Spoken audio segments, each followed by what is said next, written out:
Welcome back. Well, figuring out who you can be could be difficult as a teenager. Now, imagine doing it when who you are doesn't match society's expectations. This Pride Month, we're exploring identity and acceptance. Photojournalist Brian McIndoe introduces us to June, sharing her journey of self-discovery in her own words. I got this one recently with my own money. This is Human After All. It was about ninth grade, near the end of ninth grade, that I finally settled on my name and on, a set of pronouns that I could just use. I'm June Carpenter, and I just finished my first year of college. I've been, let's say, officially trans femme for about 4 years. I finally got some time to myself to think about myself when COVID hit, and I just kind of started exploring maybe I could start ignoring some of these subconscious rules I had in place. What if I could just start ignoring things that just didn't really matter? It's a great sound. Everything they do has such a great sound. I was always scared of being a pariah, and that the things that made me different would make it impossible for me to be myself. I'd always been vaguely aware of the queer community, but I felt like an outsider to it.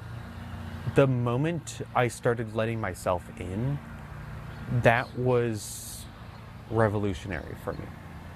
I finally found the words to accept myself. I can't. You're the one. Mom, no. Press the Xbox button, quit the game. Do you kind of feel like you're not even talked about as a human being? You're just kind of an idea? We're an idea. We're a concept. We're like a battlefield rather than a group of people, which is so obviously dehumanizing because we are a new thing. I have a deep voice and I'm wearing women's clothing, and people are covering up their confusion instead of learning. They're covering it up with anger, disgust, and hatred. And I feel sorry for those people, because if you live a life like that, that is not a happy life. What we represent a lot of the time is independence and a shift away from a norm that people have grown accustomed to and that people find safety in. We're trying to find our own places. We're trying to find our own ways to exist. I like who I am. And maybe I don't 100% like it. And maybe I'll just keep working on moving in the direction I want to. Because that's how I want to do it. That's what we've been fighting for. The chance for kids to not go friendless. For kids to be both queer and accepted.